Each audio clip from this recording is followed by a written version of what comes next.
Halo, selamat pagi saudara. Kembali kita berjumpa dalam Sapa Kalbar Spesial Pilkada bersama saya Raida Todi.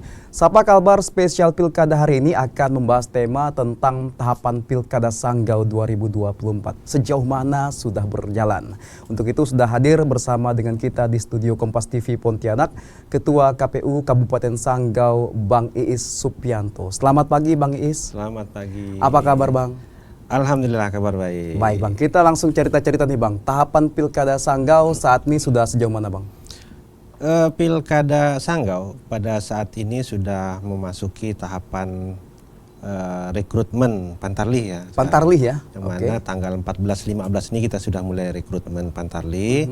Yang mana sebelumnya itu sudah melalui proses pemetaan TPS terlebih dahulu. Karena rekrutmen jumlah Pantarlih ini kan kita tergantung berapa jumlah TPS-nya dulu ya. Nah itu yang udah kita tetapkan kemarin jumlah TPS sehingga kita baru bisa menentukan berapa jumlah Pantarlihnya. Oke, Pantarlihnya. Jadi berapa total yang akan direkrut tadi Bang? Untuk TPS yang udah kita tetapkan itu untuk Kabupaten Sanggau di Pilkada ini sejumlah 1090 TPS. 1090 TPS. TPS. Nah, dari 1090 TPS itu ada beberapa TPS yang kita rekrut 2 orang Pantarlih dalam 1 TPS, melihat kapasitas TPS-nya. Sehingga jumlah total Pantarlih yang akan kita rekrut nanti di tanggal 14-15 itu berjumlah 1452 orang. Nah, itu nanti yang akan kita lantik dan kita BIMTEK juga di tanggal 24 Juni ya. 24 Juni ada BIMTEK ya? Nah, sekalian pelantikan rencananya. Sekalian pelantikan. Untuk jumlah TPS ini berapa banyak Bang berkurangnya dibandingkan pemilu Februari lalu? Ya, kalau untuk pemilu di Februari yang lalu itu kita berjumlah 1641 ya. 1641. Iya, karena ada kebijakan KPU RI terkait pelaksanaan pilkada ini, jadi jumlah pemilih maksimal di dalam 1 TPS itu kan dibatasin sampai dengan maksimal 600 pemilih. Kalau pemilu itu 300 ya. Maka dilakukanlah regrouping TPS. Nah dari 1641 di regrouping sekarang TPS-nya menjadi 1090 TPS. 1090 TPS ya. Yang tersebar di 193 desa kelurahan kalau saya tidak salah. 169. Ya, 169. Sempat ada kendala atau tidak Bang dalam proses regrouping karena mungkin ada saja TPS yang dulunya dekat dengan masyarakat, sekarang justru agak jauh karena di regrouping. Iya, pastinya ada ya. Karena kita kan mau tak mau nih harus menyesuaikan kebijakan regulasi yang ada. Sementara kalau Kabupaten Sanggau ini ya tahulah kondisi geografisnya seperti apa. Kita tidak berpusat ke dalam kota saja ya kan. Kabupaten Sanggau terdiri dari perkotaan dan pedesaan, termasuk wilayah-wilayah yang memiliki kategori geografis yang ekstrim. Nah sehingga kalau kita lihat secara jarak mungkin dekat, ya kan, misalnya 5 kilo nih contoh nih. Tetapi akses 5 kilo ini kan yang tidak memungkinkan kalau itu dilakukan regrouping. Nah maka ada beberapa TPS memang yang sekalipun kita tidak memenuhi kapasitas maksimal 600, yaitu 600 tadi, tetap kita tidak lakukan regrouping. Ya karena mengingat itu tadi jarak. Tapi ini sudah disetujui ya oleh KPU Provinsi? Sudah, dan sudah ditetapkan kemarin di rapat pleno kita tentang jumlah TPS ini. Nah khusus TPS-TPS yang dalam kota, baik itu dalam kota kabupaten maupun dalam pusat kota kecamatannya, itu yang banyak kita lakukan regrouping karena memang itu memungkinkan dengan kepadatan jumlah penduduknya dan sebagainya. Untuk TPS tantangannya kan memang daerah pedalaman sangat luar biasa juga di Sanggau. Nah ini kemarin kendala-kendalanya yang ditemukan bagaimana Bang? Kemudian tadi sempat akhirnya ada yang tidak di regrouping ini. Nah itu seperti apa Bang? Karena ini untuk mengantisipasi juga jangan sampai nanti partisipasi pemilih justru berkurang karena TPS-nya jauh dari rumah. Iya. Nah itu kemarin makanya pada saat regrouping ini tentu kita tidak saklek sesuai dengan regulasi yang ada. Maksudnya sesuai dengan tidak kaku lah ya. Tidak kaku. Jadi tetap kita memperhatikan kondisi sosial, geografis. Itu kan harus diperhatikan. Tidak hanya kondisi geografis ya, kondisi sosial juga kita pertimbangkan. Misalnya kalau di regrouping antara kelompok A dan kelompok B misalnya nanti kalau disatukan diperkirakan berpotensi tidak cocok, ini contoh ya. Maka itu tidak kita lakukan regrouping. Apalagi misalnya dalam kondisi-kondisi geografis. Misalnya kalau kita hitung dalam kota Sanggau saja, di kelurahan, contoh nih, Kelurahan Tanjung Kapuas. Itu kan kalau secara bahasa itu, oh kelurahan dalam kota dong, kan begitu ya kan. Otomatis wilayahnya numpuk jadi satu. Padahal Kelurahan Tanjung Kapuas itu sendiri memiliki wilayah-wilayah yang luas juga, yang ada wilayah pedalamannya juga, ada wilayah yang harus nyebrang Kapuas dan sebagainya. Dan itu kan tidak dimungkinkan untuk dilakukan regrouping. Nah, maka itu kita petakan sedetil mungkin, kita melibatkan unsur-unsur dari pemerintah desa, pemerintah kecamatan, termasuk koordinasi dengan teman-teman PPK dan PPS pada saat itu di dalam melakukan penyusunan TPS ini. Ini agak mengganggu proses nggak Bang? Proses untuk target meningkatkan partisipasi pemilih. Dan mungkin juga sosialisasi akan lebih gencar dilakukan oleh KPU dengan kondisi seperti ini. Ya, artinya potensi untuk ke arah situ ada ya. Potensi arah dimungkinkan kalau misalnya regrouping TPS ini berpotensi untuk dalam tanda kutip menurunkan partisipasi pemilih. Itu tadi karena kalau misalnya TPS-nya di regrouping kemudian akhirnya membuat jarak yang terlalu jauh, dan ini kan potensi orang malas datang ke TPS. Nah, maka dari awal kita betul-betul dalam memetakan mana yang harus kita regrouping, mana yang tidak kita regrouping. Nah, alhamdulillah di beberapa tempat yang sudah kita petakan, kalaupun ada regrouping itu jaraknya masih dimungkinkan untuk pemilih itu mampu datang ke TPS. Baik.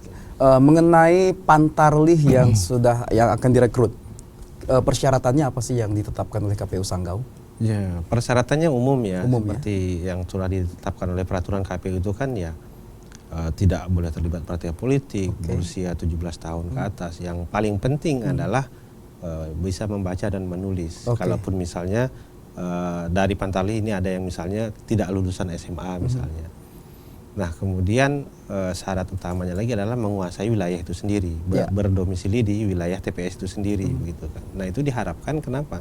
Supaya petugas yang akan mendata orang-orang di sekitarnya itu adalah orang-orang yang paham dengan kondisi penduduk yang ada di wilayah tersebut, mana-mana yang harus didata, mana-mana yang tidak, yang sesuai dengan ketentuan peraturan yang ada yang memenuhi persyaratan. Gitu. Kapan mereka mulai akan bertugas nih Bang melakukan pencoklitan? 24 Juni pelantikan, 25 Juni sampai dengan 25 Juli itu proses pemutakhiran data pemilih. Mereka akan dilengkapi atribut apa saja nih Bang? Sehingga masyarakat bisa mengenali mereka ketika datang ke rumah-rumah nih. Pasti. Jadi sesuai dengan surat dinas KPU RI itu memang Pantarlih itu harus diberi perlengkapan untuk membedakan untuk mengetahui setidaknya mana petugas yang memang dari KPU atau dikhawatirkan ada petugas-petugas yang asal sembarang mendata. Nah, mereka itu nanti diberi perlengkapan. Ada perlengkapan topi, kemudian rompi, termasuk tanda pengenal ya.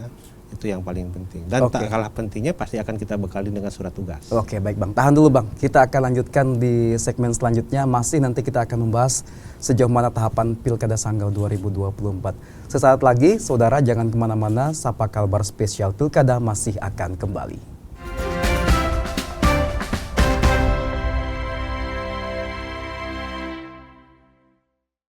Terima kasih Anda masih bersama kami di Sapa Kalbar Spesial Pilkada. Kita masih membahas tentang tahapan Pilkada Sanggau 2024 bersama Ketua KPU Sanggau, Bang Iis Supianto. Bang Iis, kita masih berbicara tentang tadi di segmen awal tentang Pantarlih. Nah, Pantarlih ini apa yang harus mereka lakukan dan seperti apa mereka ini harus bertugas agar data yang nanti dibuat oleh mereka ini benar-benar akurat, jangan sampai orang yang sudah meninggal misalnya masih tercatat dan nanti menjadi masalah saat pemilihan. Silakan Bang.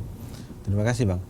Jadi memang kita mentargetkan Pantarlih ini kan melakukan pendataan pemilih ya. Target kita adalah terciptanya atau tercapainya data pemilih yang berkualitas dan akurat pastinya. Nah, untuk mencapai target tersebut Tentu pekerjaan Pantarlih ini tidak mudah. Tentu pekerjaan Pantarlih ini tidak boleh di atas meja. Pekerjaan Pantarlih harus datang ke rumah orangnya, harus ketemu orang. Harus ketemu. Ya, tidak boleh main perkiraan. Itu tidak dibolehkan karena memang dikhawatirkan datanya tidak akurat pastinya. Nah, Pantarlih ini sendiri nanti bertugas langsung datang ke rumah, door to door istilahnya tadi, mendata nama-nama yang memang sudah kita bekalkan. Nah, data yang dibekalkan itu kan berupa data DP4. Data DP4 itu data yang dari Kemendagri, data penduduk potensial dari Kemendagri yang sudah disinkronisasi dengan data pemilih DPT pemilu terakhir kemarin. Nah, berbekalkan data itu mereka pergi ke rumah-rumah door to door, mengecek apakah orangnya masih ada atau sudah pindah atau bahkan sudah meninggal. Nah, kalau tidak dicek ke rumah, misalnya tiba-tiba orangnya sudah pindah atau sudah meninggal tetap di data, ini kan berpotensi menjadi masalah. Nah, maka mereka harus datang ke rumah, mendata sekaligus mengecek identitas kependudukannya. Harus melihat dari KTP-nya, kartu keluarganya. Elemen data harus dicocokkan.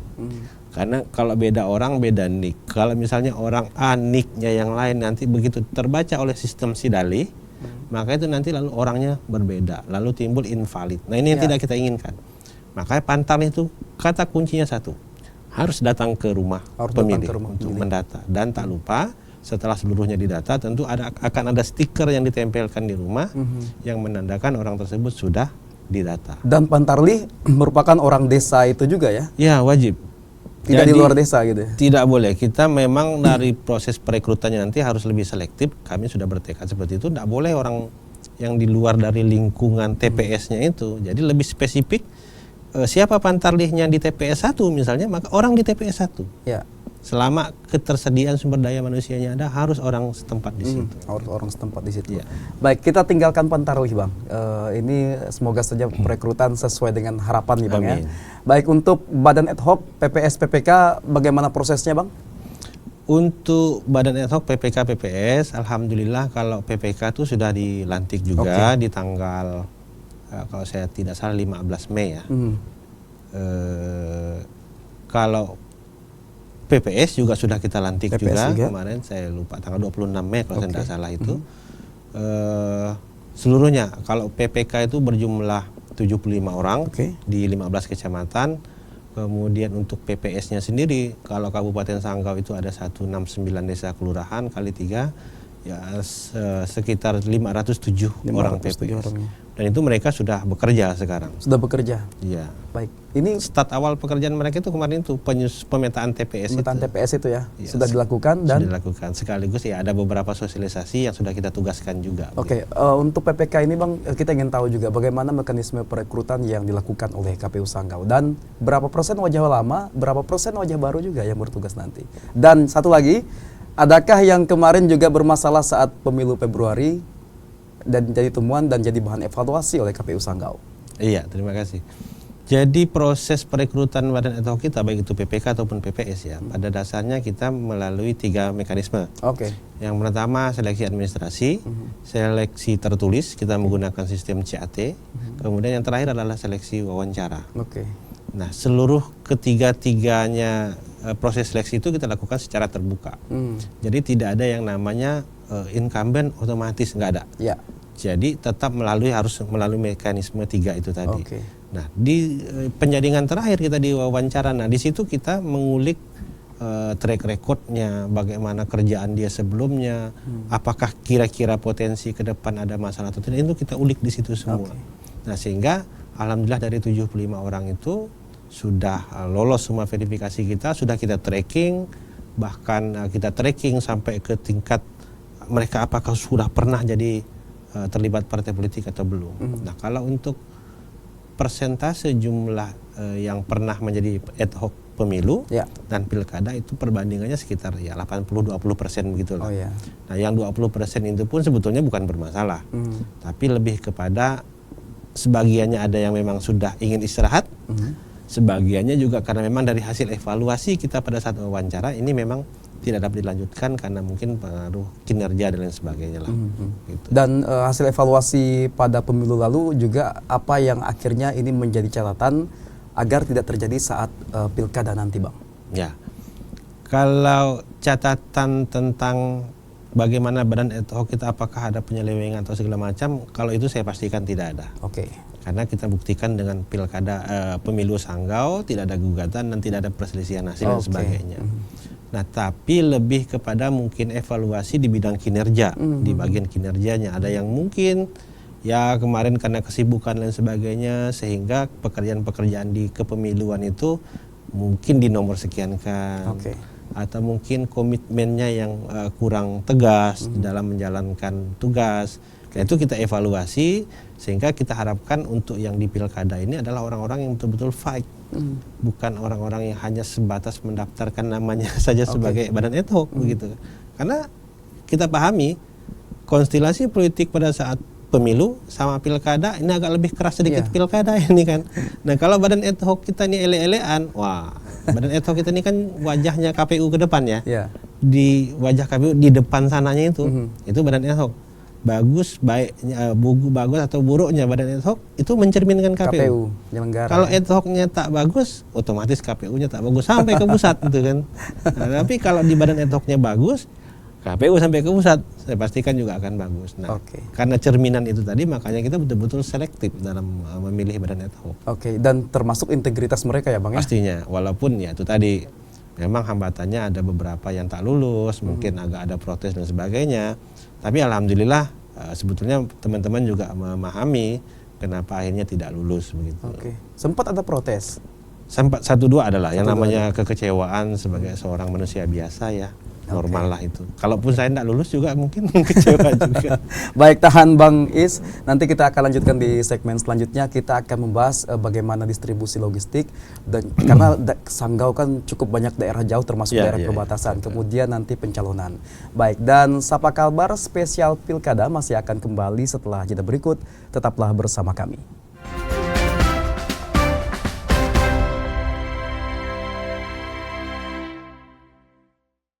Terima kasih Anda masih bersama kami di Sapa Kalbar Spesial Pilkada. Masih dengan tema tahapan Pilkada Sanggau 2024 bersama Ketua KPU Sanggau. Bang Is, tadi kita sudah membahas badan ad hoc, tapi saya masih akan menggali satu pertanyaan lagi tentang badan ad hoc nih Bang. Bagaimana dengan BPJS? Karena pemilu Februari lalu mereka disertai dengan BPJS Ketenagakerjaan. Bagaimana untuk Pilkada ini Bang? Ya.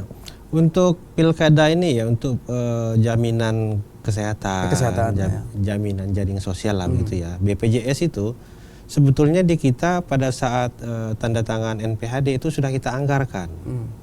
Kemudian seiring dengan waktu ada instruksi dari pusat, dalam hal ini Kemendagri, yang menyampaikan bahwa BPJS itu dibiayai dari Pemda. Nah, ini yang menjadi dilema bagi kita. Nah, sehingga kalau di KPU-nya sendiri yang dibolehkan adalah santunan. Misalnya santunan meninggal atau santunan rawat inap dan sebagainya atau sakit, tapi itu tidak kita inginkan. Hanya itu yang boleh. Nah, sehingga untuk jaminan BPJS-nya sendiri itu nanti sekarang masih sedang kita komunikasikan juga dengan pihak Pemda, dengan BPJS juga. Terakhir kemarin ada pertemuan dengan BPJS untuk menyingkapi bagaimana nih solusinya. Tapi pasti sedang kita pikirkan ya untuk hal-hal tersebut karena itu penting untuk diberikan kepada teman-teman badan ad hoc kita. Kemarin waktu pemilu sempat ditemukan ada yang kecelakaan, mohon maaf mungkin yang sampai meninggal dunia di Sanggau Bang? Ya, ada. Kalau di Kabupaten Sanggau pada saat pemilu kemarin ada beberapa yang memang sakit ya, dan itu kita sudah berikan santunan juga. Kemudian ada yang meninggal, cuman secara spesifik meninggalnya ini sudah dari rangkaian sekian lama dari hari H-nya. Namun karena memang dari kita tetap memberikan penghargaan, sehingga dengan ketentuan-ketentuan yang berlaku santunnya tetap kita berikan juga. Kemarin termasuk ada 2 orang yang meninggal, kita berikan santunannya juga. Baik. Kita berbicara tentang logistik nih Bang. Bagaimana antisipasi dari KPU Sanggau, karena Sanggau daerahnya banyak pedalaman, daerah terpencil seperti kawasan perbatasan dan lain sebagainya. Bagaimana antisipasi yang dilakukan agar nanti ini tepat sasaran dan tepat waktunya Bang?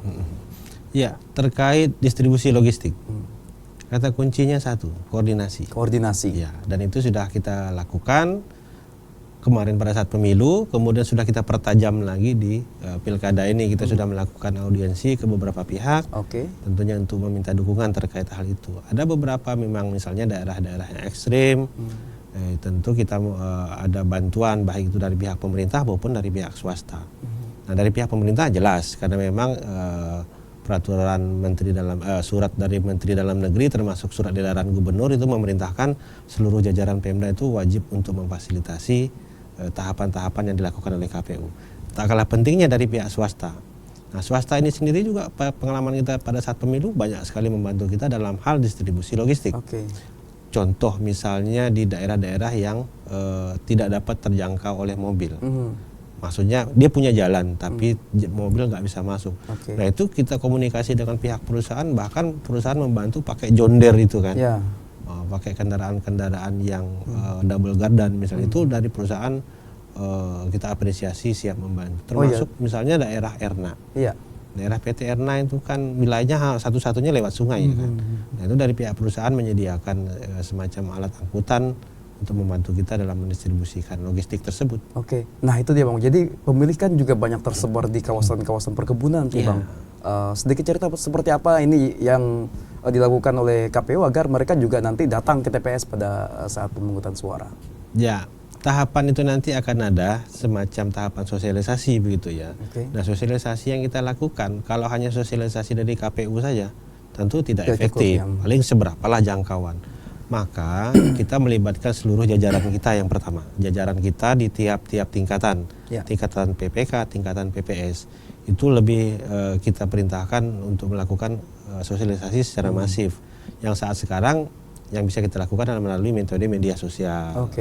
Kemudian kita juga melakukan program-program di tingkat kabupaten sementara ini, yaitu melakukan audiensi ke perangkat daerah, kemudian ke organisasi masyarakat. Nah terakhir kita kemarin 1 hari sebelum saya ke sini kami lakukan media gathering. Jadi kita undang seluruh teman-teman jurnalis yang ada di Kabupaten Sanggau.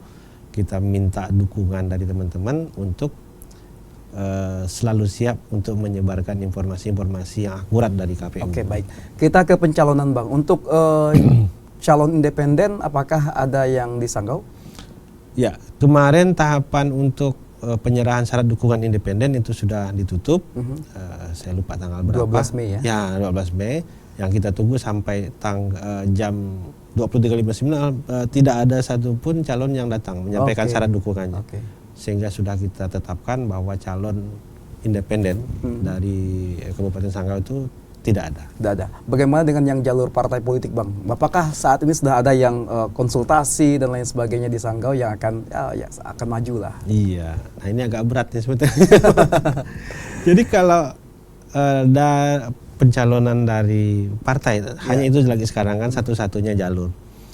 Dan itu sudah berkembang. Ada yang konsultasi secara person, ada yang konsultasi secara partai politik. Tentu pasti ada lah. Tapi konsultasi lebih kepada tidak hal-hal yang prinsip, hanya hal-hal yang bersifat umum saja. Seperti misalnya syaratnya apa sih, persyaratannya apa. Kemudian yang lebih hangat-hangat sekarang dibicarakan itu kan kalau misalnya anggota dewan yang terpilih terus ikut nyalon sebagai gubernur, bupati, wakil bupati wajib mundur apa enggak. Nah, hal-hal yang seperti itu yang sering dikonsultasikan kepada kita. Ini penjelasannya yang wajib mundur ini seperti apa Bang?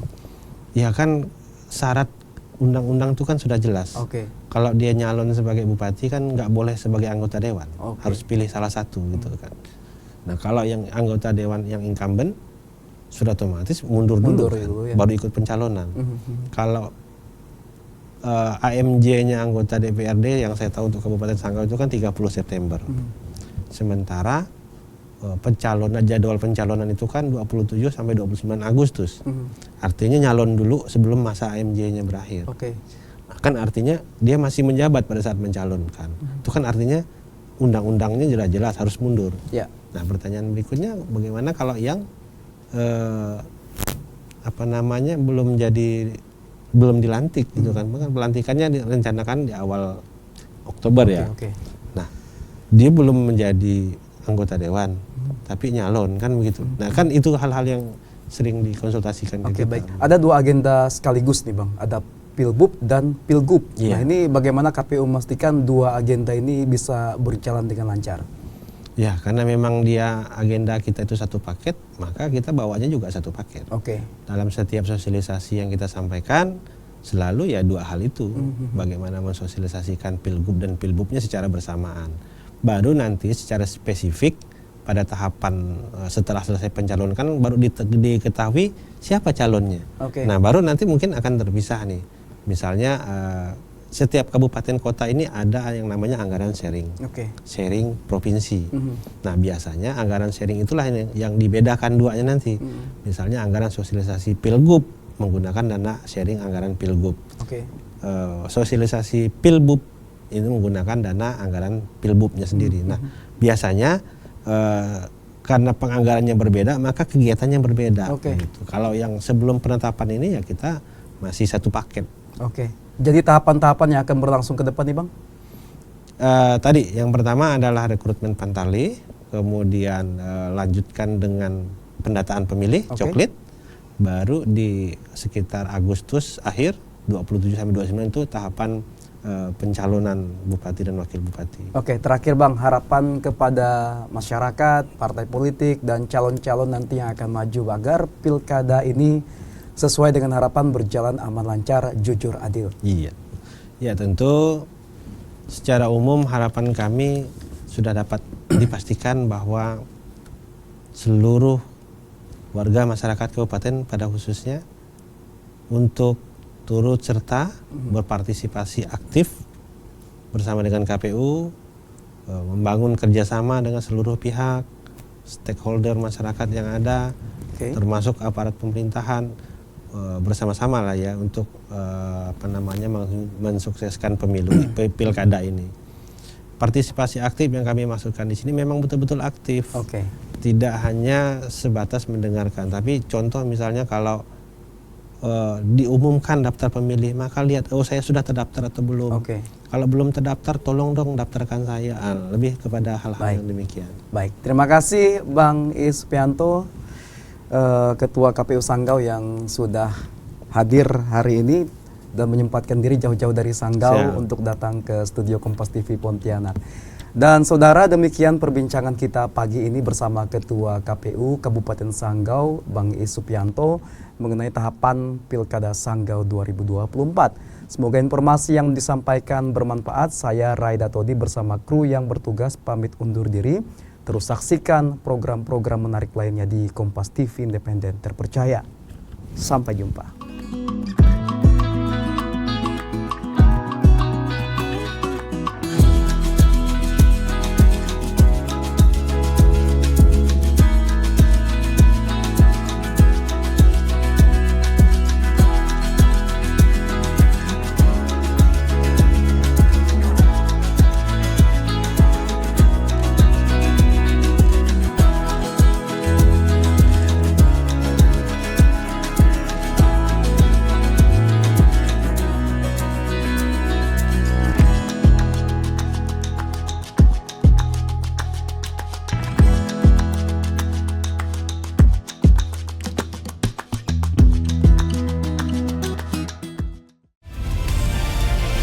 Kompas TV, independen, terpercaya.